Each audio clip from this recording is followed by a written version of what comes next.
1953년 부산입니다. 전쟁의 상흔이 아직 곳곳에 남아있던 그 시절입니다. 송현그룹의 창업주 김태호 회장은 이때 5살이었습니다.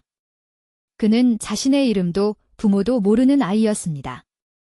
고아원 원장이 길에서 주워왔다고 했습니다. 배고픔과 추위가 일상이었습니다. 고아원 창문으로 밖을 내다보는 것이 유일한 낙이었습니다. 가끔 지나가는 가족들의 모습을 보았습니다. 아버지가 아이를 목마 태우는 모습, 어머니가 아이의 손을 잡고 걸어가는 모습입니다. 그는 그 모습을 볼 때마다 작은 주먹으로 창문을 두드렸습니다. 마치 저 세상으로 들어가고 싶다는 듯이 말입니다. 이런 의미 있는 이야기를 더 많이 전하고 싶습니다. 구독과 좋아요가 큰 힘이 됩니다.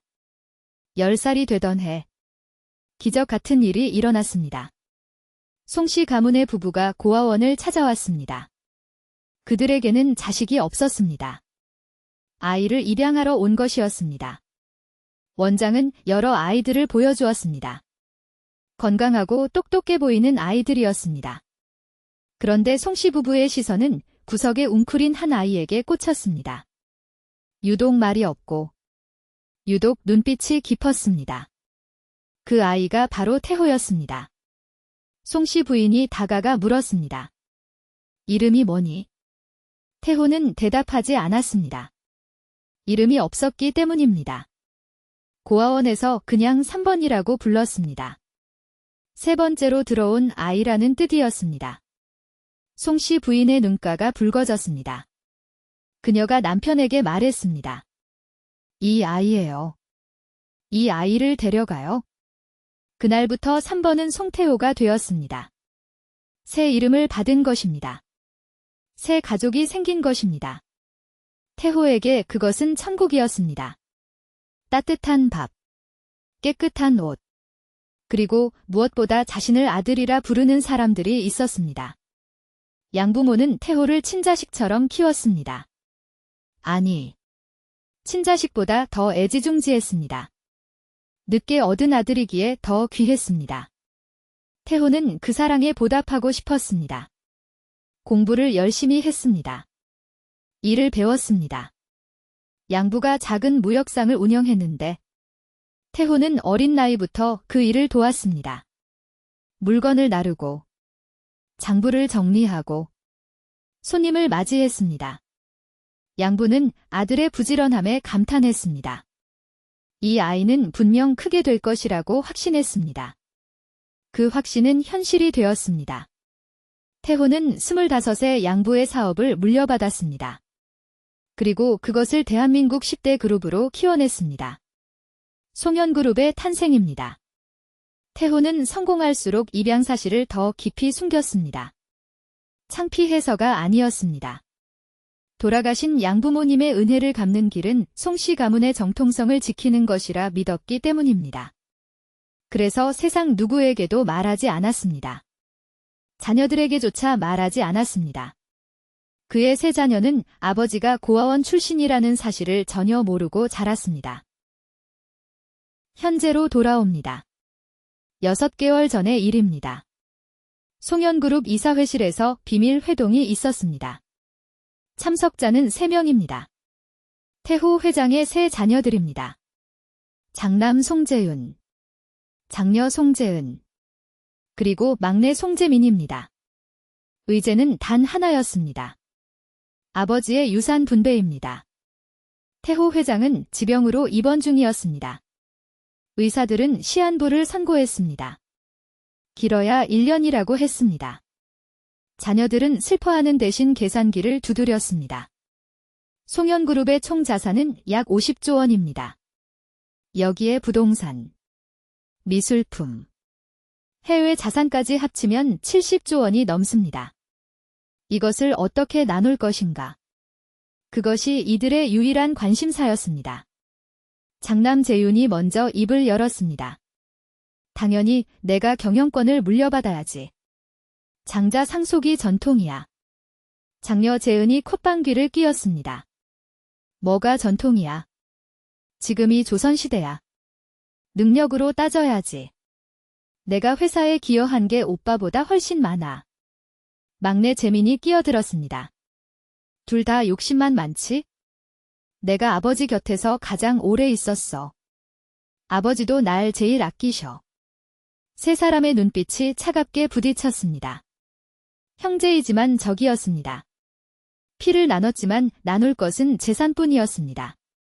회의는 결렬되었습니다. 세 사람은 각자 변호사와 재무 전문가를 고용했습니다. 아버지가 숨을 거두기도 전에 유산 전쟁이 시작된 것입니다. 막내 재민은 다른 형제들보다 한 발 앞서 나가기로 했습니다. 그에게는 비장의 무기가 있었습니다. 아버지와 가장 가까웠기에 알게 된 비밀이 하나 있었습니다.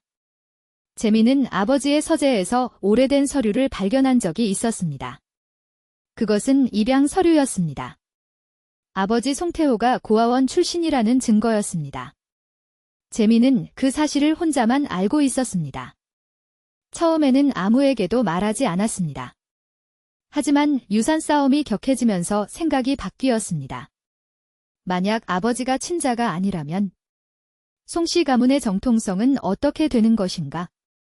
그리고 그렇다면 지금 재산을 물려받을 자격이 있는 사람은 누구인가? 재민의 머릿속에서 악마가 속삭였습니다. 아버지를 끌어내리면 된다. 아버지가 가짜라는 것을 증명하면 모든 것이 재편된다. 송씨 가문 본가 어른들이 개입할 것이다. 그리고 그 과정에서 자신이 새로운 판을 짤 수 있다. 재민은 비밀리에 움직였습니다. 아버지의 모발과 자신의 모발을 채취했습니다. 그리고 유전자 검사기관에 의뢰했습니다. 결과는 예상대로였습니다. 친자 관계가 아니라는 판정이 나왔습니다. 재민은 미소를 지었습니다. 이제 카드가 생겼다고 생각했습니다. 그는 이 카드를 유산 상속 자리에서 꺼내들 계획을 세웠습니다.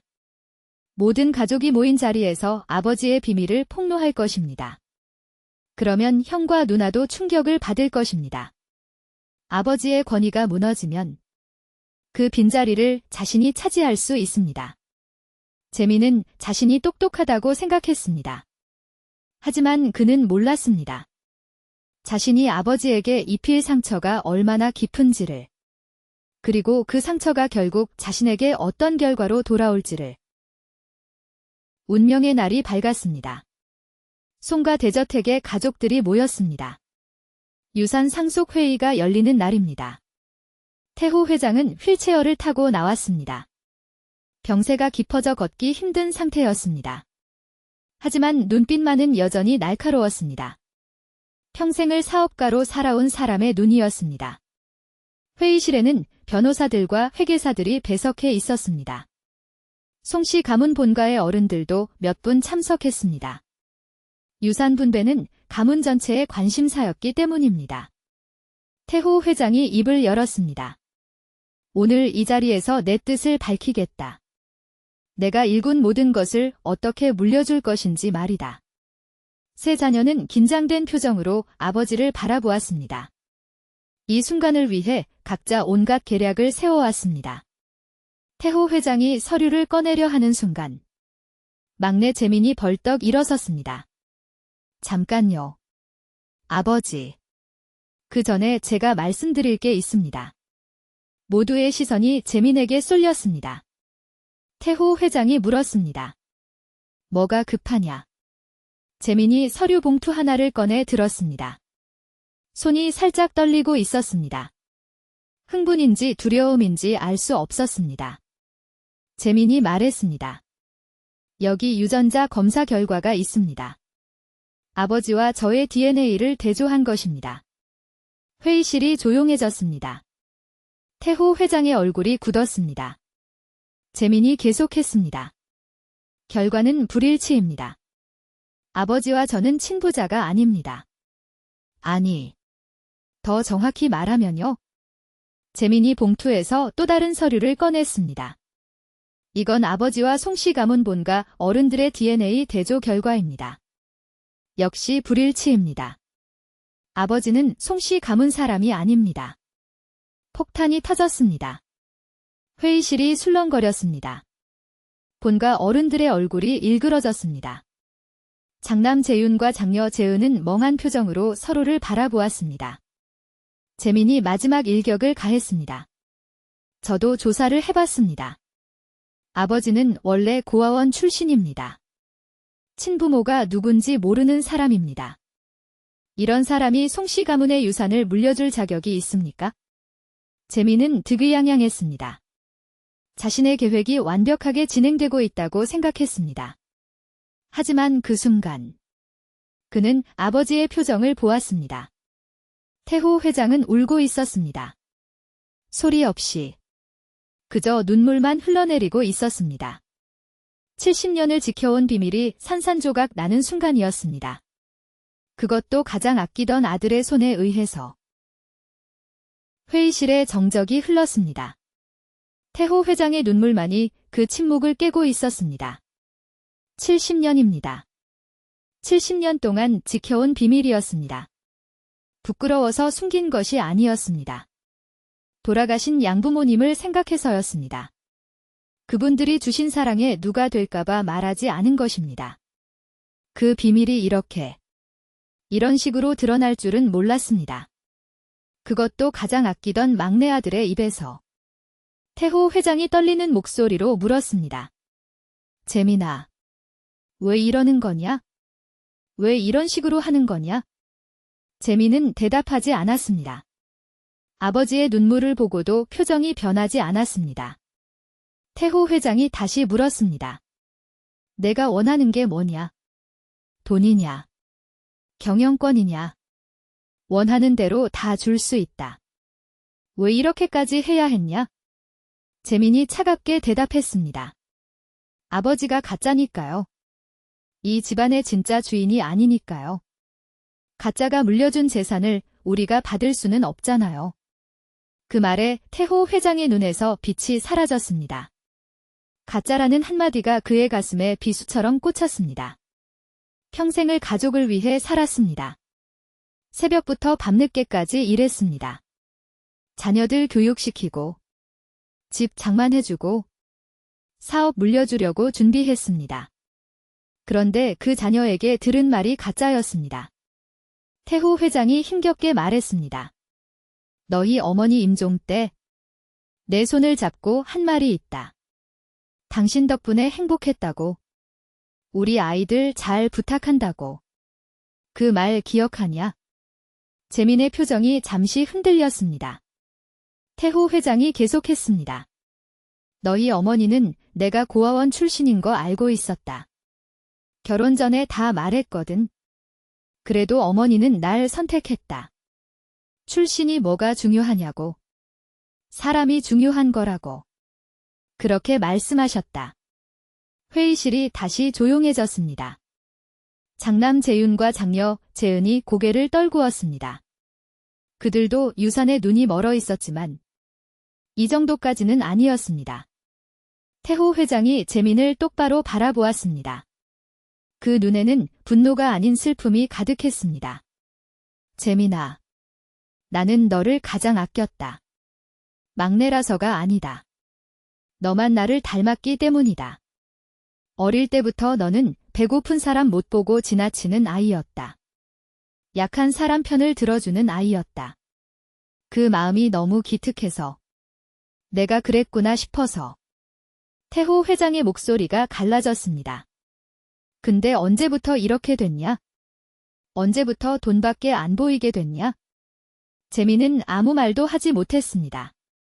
그의 가슴 한구석에서 뭔가가 쿵 하고 무너지는 소리가 들렸습니다.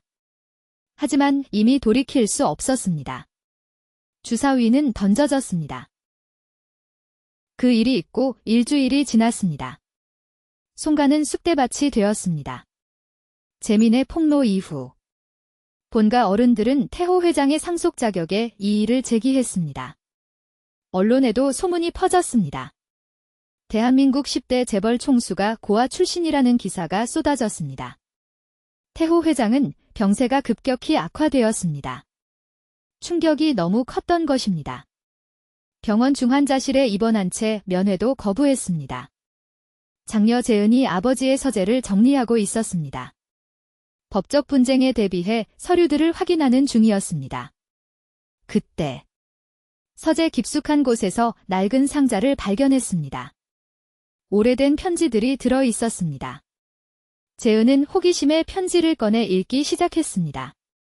첫 번째 편지는 양부모님이 태호에게 보낸 것이었습니다. 아들아, 내가 우리에게 온 것은 하늘의 선물이었다. 우리가 너를 선택한 게 아니라 너라는 선물을 받은 것이다. 내가 어디서 왔든 상관없다. 너는 우리 아들이다. 재은의 눈시울이 붉어졌습니다.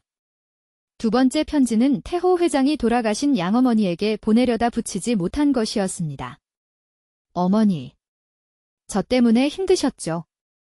남들이 입양하라고 뭐라 할 때마다 마음 아프셨을 것입니다. 하지만 어머니는 한 번도 저를 다르게 대하지 않으셨습니다. 항상 친아들이라고, 친아들보다 더한 아들이라고 말씀하셨습니다. 저는 그 사랑을 평생 갚으며 살겠습니다. 송씨 가문의 이름에 누가 되지 않도록 하겠습니다.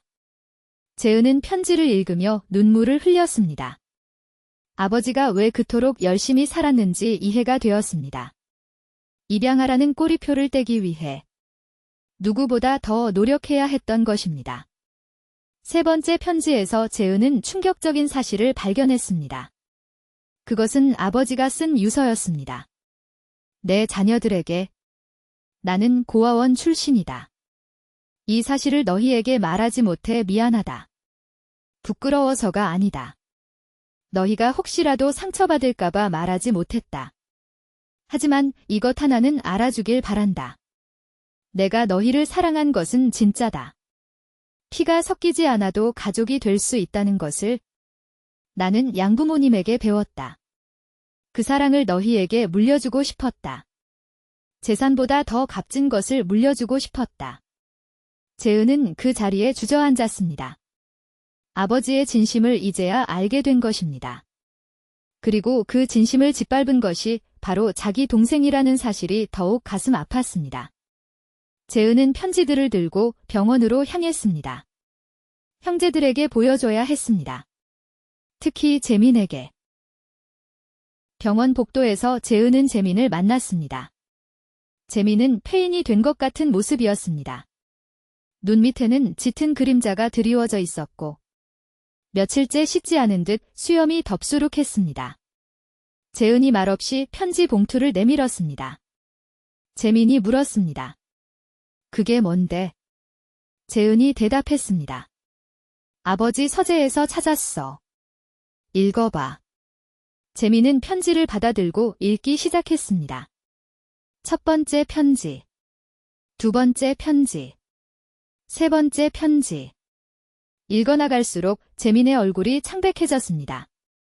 아버지의 유서를 읽을 때쯤 재민은 바닥에 주저앉아 있었습니다.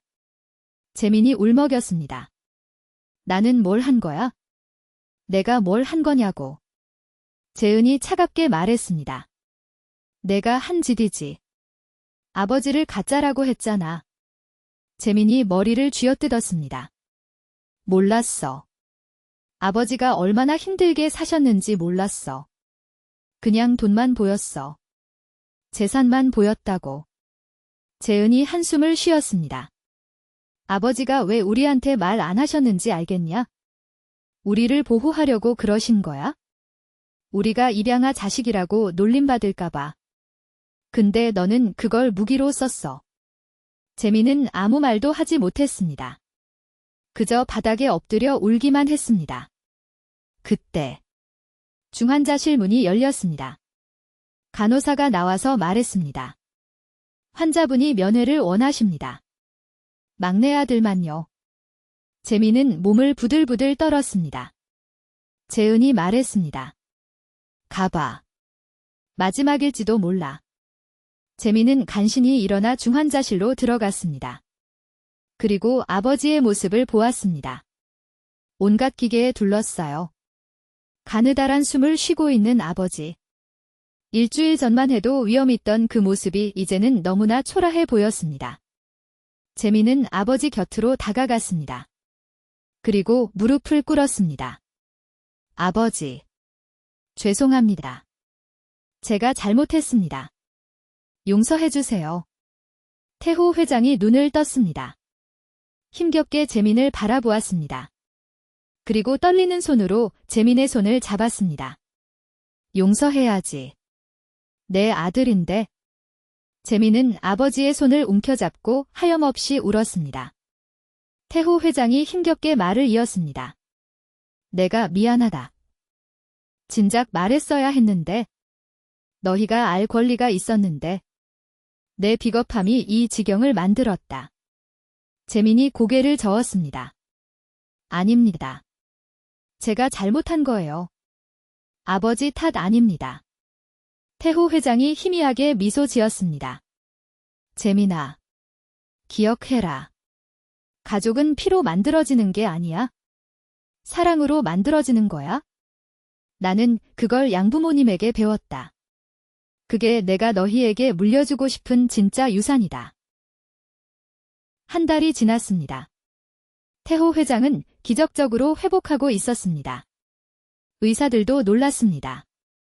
시한부 선고를 받았던 사람이 오히려 호전되고 있었습니다. 마음의 짐을 내려놓으니 몸도 따라온 것일지도 모릅니다. 오늘은 특별한 날입니다. 송가 정원에서 가족사진을 찍는 날입니다. 진짜 가족사진을 말입니다. 태호 회장은 휠체어에 앉아 있었습니다. 그 옆에 세 자녀가 서 있습니다. 장남 재윤, 장녀 재은, 그리고 막내 재민입니다. 예전과 다른 것이 있다면 서로의 눈빛입니다. 탐욕이 아닌 사랑이 담겨 있었습니다. 적개심이 아닌 유대가 느껴졌습니다. 태호 회장이 자녀들을 바라보며 말했습니다. 유산 분배 회의는 취소다. 회사는 전문 경영인에게 맡기마. 너희들은 각자의 길을 가거라. 세 자녀가 놀라서 물었습니다. 아버지, 그러면 재산은요? 태호 회장이 미소 지었습니다. 재산. 그건 사회에 환원하마. 장학재단을 만들 거다. 고아원 아이들을 위한 재단이야. 나처럼 부모 없이 자라는 아이들이 기회를 가질 수 있도록. 세 자녀는 할 말을 잃었습니다. 처음에는 당황스러웠습니다. 하지만 곧 이해했습니다. 태호 회장이 덧붙였습니다. 내가 너희에게 물려줄 건 돈이 아니야? 사랑하는 법이야? 가족이 되는 법이야? 그걸 배워라. 그게 70조보다 값진 거다. 막내 재민이 아버지 앞에 무릎을 꿇었습니다. 아버지, 저를 용서해 주셔서 감사합니다. 태호 회장이 재민의 머리를 쓰다듬었습니다. 용서는 진작에 했다. 나도 용서받으며 살아왔거든. 양부모님에게. 그 은혜를 너희에게 갚는 거야? 카메라 플래시가 터졌습니다. 새로운 가족 사진이 찍혔습니다. 그 사진에는 비밀도, 탐욕도, 상처도 없었습니다. 그냥 서로를 바라보며 웃고 있는 가족이 있었습니다. 피가 섞이지 않아도 가족이 될 수 있다는 것을 보여주는 한 장면이었습니다. 나중에 재민은 아버지가 설립한 장학재단에서 일하게 됩니다. 고아원 아이들을 만나고 장학금을 전달하고 그들의 멘토가 됩니다. 어느 날, 한 아이가 재민에게 물었습니다. 아저씨도 부모님 없이 자랐어요. 재민이 고개를 저었습니다. 아니, 나는 아버지가 계셨어. 최고의 아버지가. 그리고 그때 깨달았지? 진짜 가족은 피가 아니라 마음으로 만들어지는 거라는 걸. 아이가 고개를 끄덕였습니다. 재민은 그 아이의 손을 잡았습니다. 마치 70년 전 양부모가 어린 태호의 손을 잡았던 것처럼. 사랑은 그렇게 대물림되는 것입니다. 피가 아닌 마음으로.